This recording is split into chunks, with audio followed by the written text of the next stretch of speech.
வணக்கம் நண்பர்களே.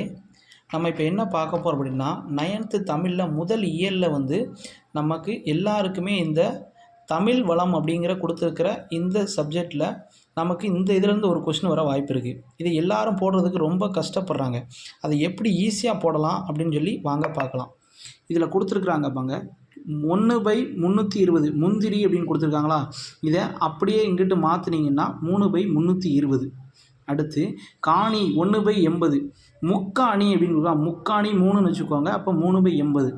அடுத்து கால் வீசம் 1/64, முக்கால் வீசம் 3/64. 1 மா அப்படின்னா 1/20. அதே எப்படி 3 மா அப்படின்னா 3/20. அடுத்து வீசம்னா 1/16. அடுத்து முக்கால் வீசம், அதாவது முக்கால் இல்லை 3 வீசம், 3 வீசம்னா 3/16. அடுத்து பாருங்கள், இருமா அப்படின்னு கொடுத்துருக்காங்க. இருமா அப்படின்னா 1 மா. நமக்கு 1 மாவோட இங்கே இது என்னது 1/20. இந்த 1/20 அரையால் வகுத்துடணும்.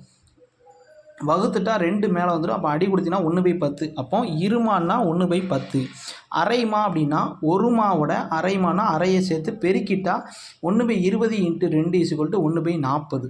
அடுத்து அரை வீசம், வீசம்னா 1/16. அதனோட அரையை பெருக்கிட்டிங்கன்னா 1/16 × 1/2 = 1/32. அரை கால் அப்படின்னு கொடுத்துருந்தோன்னா அரையோட வேல்யூ நமக்கு 1/2, காலோட வேல்யூ 1/4. அப்போ ரெண்டையும் பெருக்கிட்டிங்கன்னா 1/8ன்னு கிடச்சிடும். அடுத்து 4 மா. 4 மான்னா 1 மா. 1 மாவோட வேல்யூ இங்கே என்ன கொடுத்துருக்கான் 1/20ன்னு கொடுத்துருக்குறாங்க.